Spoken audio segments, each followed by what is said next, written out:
Welcome to this recording of the PFAS MCL Rule Public Water Supplier and Operator Training. Before we begin, I want to mention the workbook that accompanies this training. A PDF copy of the workbook is available for download on the PFAS MCL Rule website. The workbook is not just a copy of the PowerPoint slides. There is more information in the workbook that you can use later as a reference. As we go through each lesson, the PowerPoint slides reference the corresponding workbook page number in the lower left of the screen. Some lessons have knowledge check activities to allow you to apply what you are learning and to check for comprehension. Here are the lessons that we will cover in this course. These are listed in the table of contents in the front of the workbook. Lesson 1, Background. Lesson 2, Monitoring and Reporting. Lesson 3, Sample Collection Considerations. Lesson 4, Compliance, and Lesson 5, PN and CCR. Each of these lessons is recorded in a separate video that you can access on the website. We'll begin the first lesson now, which is Background and Overview of the Rule. Here's what we'll cover in this first lesson. What are PFAS? We will review background information, use and characteristics, chemical structure, health effects, etc. of PFAS. We'll explain the basis for the new requirements, the science behind the rule, and how the requirements of the new rule were developed. We'll look at the purpose of the rule and who it applies to. We'll look at the basic provisions of the rule. We'll provide more detail in later lessons, but this lesson will give an overview of the basic provisions. And finally, we'll briefly look at what the federal government is doing to address PFAS in drinking water. So let's get started with some background information on PFAS. What are PFAS? Per and polyfluoroalkyl substances, or PFAS, are a large class of synthetic chemicals that have been manufactured and in use since the 1940s. It is estimated that the PFAS family includes more than 6,000 chemical compounds, with some sources estimating up to 10 to 12,000. PFAS are known for their unique properties that make products resistant to water, grease, and stains, reduce friction, and resist heat. PFAS are found in industrial and consumer products such as clothing, carpeting, food packaging, nonstick cookware, firefighting foam, personal care products, adhesives, metal plating, wire manufacturing, and many other uses. For example, PFAS have been used to keep food from sticking to cookware and packaging, and to make clothes and carpets resistant to stains. PFAS have unique chemical properties because they readily dissolve in water and are mobile and highly persistent in the environment, and they bioaccumulate. They are often referred to as forever chemicals because they do not readily break down. This schematic shows the chemical structure of a common PFAS, perfluorooctane sulfonic acid, or PFOS, or PFAS. PFAS are a type of synthetic organic chemicals. PFAS substances typically have several carbon atoms arranged in a chain, and each of those carbon atoms are typically bonded with 1 or 2 fluorine atoms. The carbon and fluorine bonds are very strong and are what make these chemicals very difficult to break down. PFAS compounds vary in the length of the carbon chain, and they have different functional groups at the end. PFAS, shown here, is an 8-carbon chain molecule. PFOA, or PFOA, is another 8-carbon chain compound. The specific types of additional atoms and ions attached to the basic carbon-fluorine chains are what give each different PFAS compound its unique physical characteristics. Decades of widespread use of products containing PFAS has resulted in elevated levels of environmental pollution and exposure in some areas of Pennsylvania. As illustrated here, PFAS remain in the environment and cycle through air, water, and soil, depending on how and where the substances were released. The primary means of distribution of PFAS throughout the environment has been through the air, water, biosolids, food, landfill leachate, and firefighting activities. Human exposure most likely occurs by consuming contaminated food or water, using products made with PFAS, or breathing air containing PFAS. PFAS are considered emerging contaminants because research is ongoing to better understand the potential impacts PFAS pose to human health. PFAS are potentially linked to a number of adverse health effects. Specifically, the two PFAS targeted by this rulemaking are linked to the following health effects. Perfluorooctanoic acid, or PFOA, is linked to adverse developmental effects, including neurobehavioral effects and skeletal effects.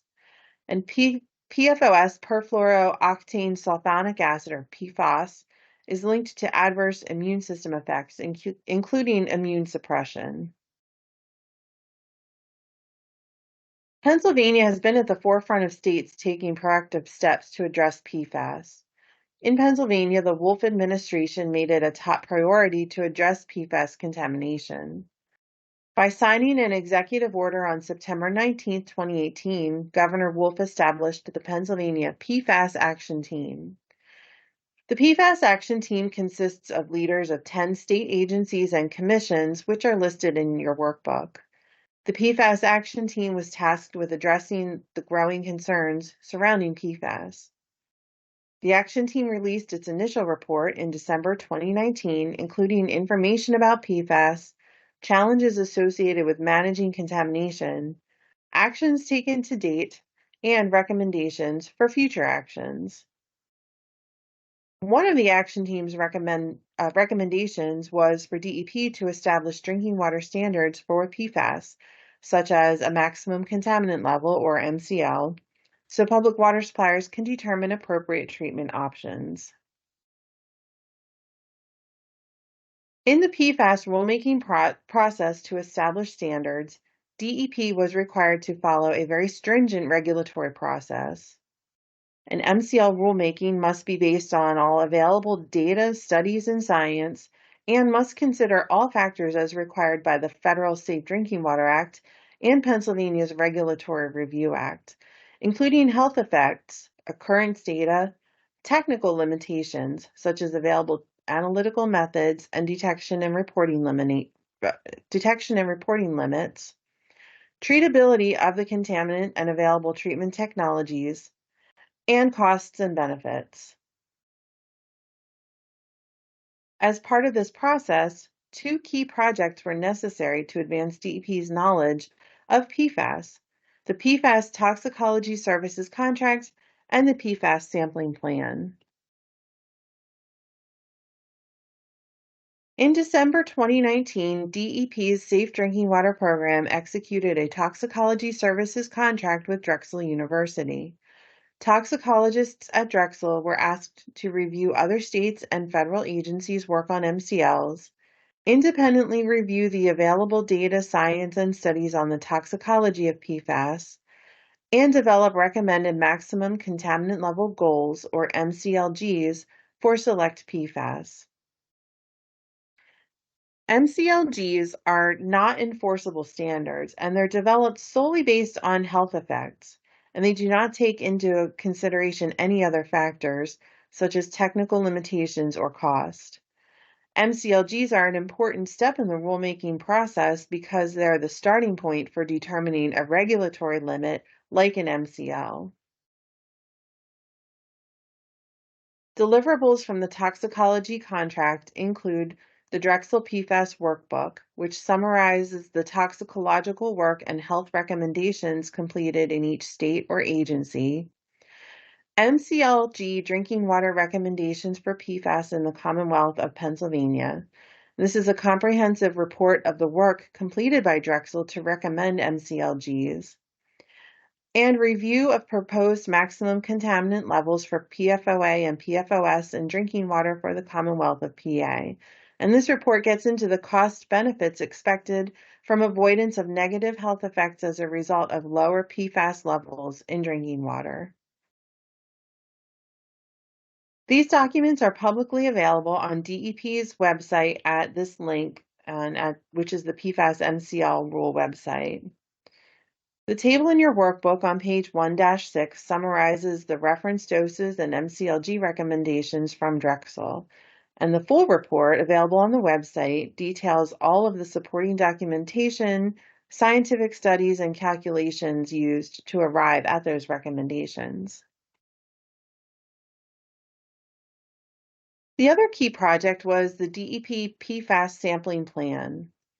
The purpose of the PFAS sampling plan was to prioritize sites for PFAS sampling and generate statewide occurrence data on PFAS. DEP developed a GIS data layer of potential sources of PFAS contamination based on a literature review. Potential sources of contamination included military bases, fire training schools and sites, airports, landfills, manufacturing facilities, and state and federal cleanup sites.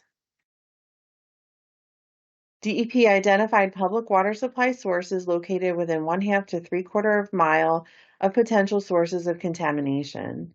And for this, we considered relative risk to consumers, focusing on community water systems and non-transient non-community water systems. Transient non-community water systems were not included in the sampling plan. Finally, we identified public water supply sources located within forested watersheds and more than 5 miles from potential sources of contamination to serve as baseline or control sites. The department planned to sample at 360 targeted sites near a potential source of contamination and 40 baseline sites from the control group. Samples were collected at entry point sample taps. This map from the sampling plan shows the location and distribution of identified water sources for potential sampling. The red icons indicate potential targeted sources, both wells and intakes, and the blue icons indicate potential control or baseline sources. DEP ultimately collected a total of 412 entry point samples, including 372 targeted sites and 40 baseline sites, for analysis using EPA method 537.1, which produces results for 18 PFAS compounds. The sampling included a mix of water system types and sizes and distribution of sites across the state. Target sites include both groundwater and surface water sources at both community and non-transient non-community water systems, and at a variety of system sizes ranging in population from 25 to over 1 million, spread out across the Commonwealth. This table includes a summary of the PFAS sampling results for PFOA and PFAS, which were the two PFAS that were detected most frequently. PFOA was detected most often at 112 of the 412 sites, or 27% of all sites. The detections ranged from 1.7 to 59.6 nanograms per liter, with an average detect of 7.5 nanograms per liter. Next was PFAS at 103 of 412 sites, or 25% of all sites. The detections ranged from 1.8 to 187.1 nanograms per liter, with an average detect of 9.9 nanograms per liter. Listed below the table are the rates at which 4 other PFAS were detected, and these 6 PFAS altogether were the same 6 for which the DEP requested MCLG recommendations as part of the toxicology contract. There's a table on page 1-8 in the workbook which summarizes detected results for these 6 PFAS, and this summary is provided along with the full results on DEP's PFAS webpage. In addition to the 412 sites from the sampling plan, PFAS detections from the third Unregulated Contaminant Monitoring Rule, or UCMR3, were also considered for this rulemaking. UCMR3 monitoring included the same 6 PFAS listed on the previous slide, which were again the same 6 reviewed by Drexel, and there were PFAS detections at 23 sites from UCMR3 for a total of 435 sampling sites that were considered.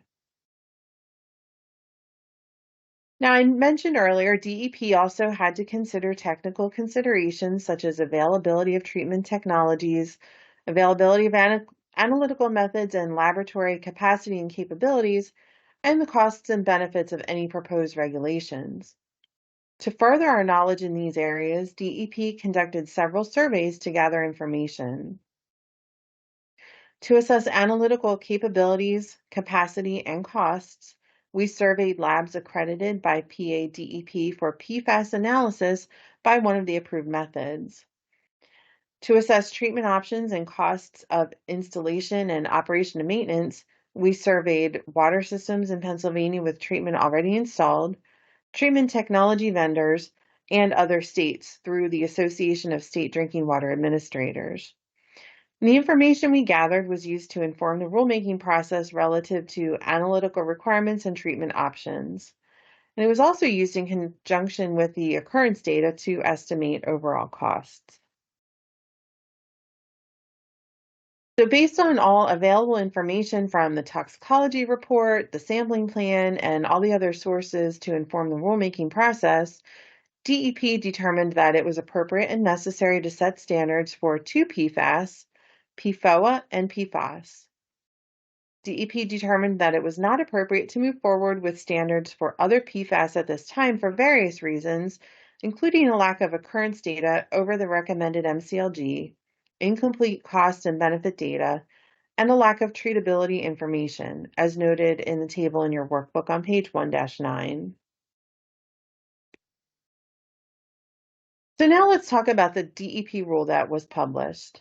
The purpose of the PFAS MCL rule is to improve public health protection by establishing MCLGs and MCLs for two forms of PFAS, PFOA and PFAS, to be protective of adverse developmental and immune system effects. The rulemaking also sets monitoring and reporting requirements, approved analytical methods and reporting limits, acceptable treatment technologies, and public notification requirements. The monitoring and compliance provisions of this rulemaking apply to all community, non-transient, non-community, and bottled, vended, and retail and bulk water systems in Pennsylvania. It's also important to note that the MCLs apply to all public water systems, although transient non-community water systems are not required to routinely monitor. Key provisions of the rule include the MCLs and MCLGs, which are listed here. For PFOA, the rule sets an MCLG of 8 nanograms per liter and an MCL of 14 nanograms per liter. And for PFAS, the MCLG is set at 14 nanograms per liter, and the MCL is set at 18 nanograms per liter. We'll review MCL compliance in Lesson 4 of this training. We'll cover these provisions in more detail in later lessons, but here's some summary information. Initial monitoring is quarterly at each entry point. Initial monitoring is split into 2 years and begins in 2024 for systems serving over 350 people. The follow-up or repeat monitoring frequency depends on concentrations during initial monitoring and may be quarterly, annual, or triennial. Samples must be analyzed by an accredited lab using an approved method, which are defined in the rule, and labs must achieve a reporting limit of 5 nanograms per liter. Tier 2 public notification, or PN, is required for MCL violations, and detected results must be reported in the annual Consumer Confidence Report. And again, more detail will be provided on these rule provisions in later lessons. Next, we'll briefly talk about the U.S. Environmental Protection Agency, or EPA's, actions to address PFAS in drinking water at the national level. Those actions include issuing lifetime health advisory levels for select PFAS, including PFOA and PFAS, monitoring for PFAS under the 3rd and 5th Unregulated Contaminant Monitoring Rules, or UCMR, and the development of a proposed National Primary Drinking Water Regulation, or NPDWR, for select PFAS, including PFOA and PFAS. We'll take a closer look at each of these. Health advisory levels, or HALs, are developed by EPA generally for contaminants that don't have a national drinking water regulation. HALs are not regulatory levels. They're set at levels that only take health effects into consideration. They're set at a concentration at which adverse health effects are not anticipated to occur over a specific period of time. For example, lifetime HALs are set at or below the level at which adverse health effects are not expected to occur over a human's lifetime of exposure. EPA first issued provisional HALs in 2009 for PFOA at 400 parts per trillion and PFAS at 200 parts per trillion. In 2016, the provisional HALs were replaced with final HALs for both PFOA and PFAS, set at 70 parts per trillion combined. Then in 2022, EPA released interim HALs for PFOA and PFAS at significantly lower levels. They were considered interim because they were subject to change upon review by the EPA's Science Advisory Board and because EPA was already in the process of developing a national primary drinking water regulation for PFOA and PFAS. Note that the interim HALs of 0.004 parts per trillion for PFOA and 0.02 parts per trillion for PFAS are below EPA's minimum reporting level of 4 parts per trillion for both contaminants. EPA also issued final lifetime HALs in 2022 for 2 additional PFAS, PFBS at 2,000 parts per trillion and GenX at 10 parts per trillion.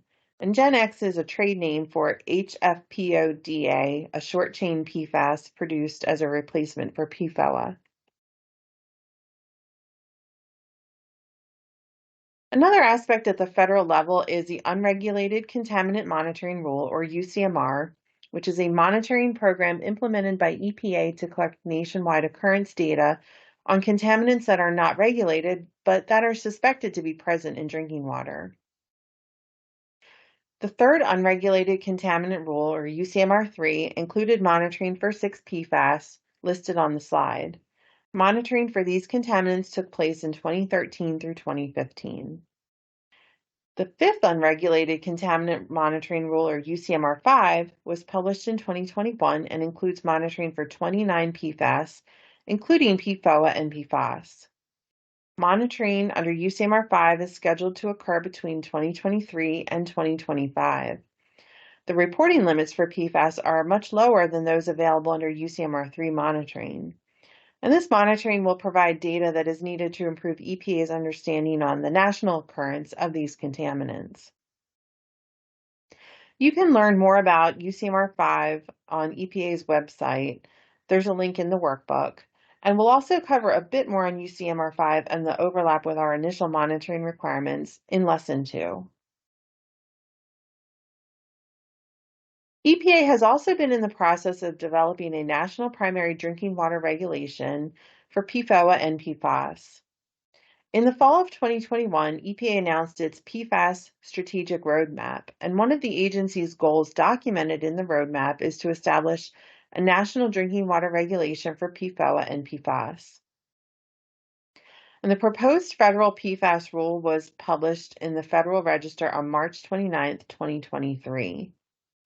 There's a web link in the workbook on page 1-12 where you can learn more about the proposed EPA federal rule. It's important to note, though, that once a final federal rule is published, there is a 3-year lag period before the regulations go into effect, which allows time for states to adopt and incorporate the rule and time for public water systems to comply.